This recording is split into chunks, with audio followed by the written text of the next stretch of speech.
Each time God spoke to Abraham, he responded by building an altar as an act of worship and dedication to God. The altar was a way for Abraham to acknowledge God's sovereignty and trust in his promises. It symbolized that Abraham was consecrating himself to God's plan, submitting to his will, and marking that moment of divine encounter. The act of building an altar after hearing God's voice showed that Abraham understood the importance of God's word and responded with a tangible act of reverence. In the Bible, altars were places of remembrance and covenant. When Abraham built an altar, it wasn't just for that moment. It became a lasting memorial of God's faithfulness.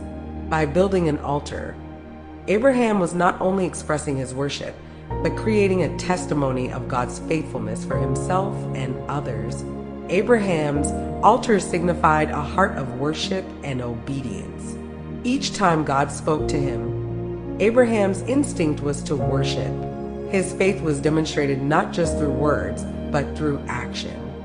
Building an altar often involves sacrifice, which shows that Abraham was willing to offer up something precious as an act of devotion.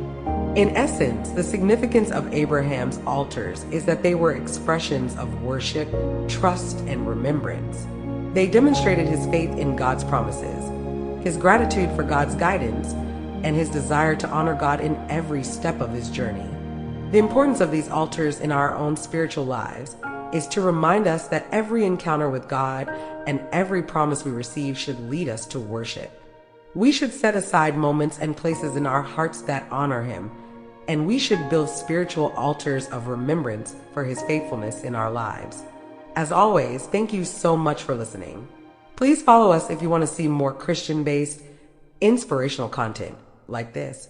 You can find us on all platforms at The Girl Loves God. May God bless you on your journey to the kingdom.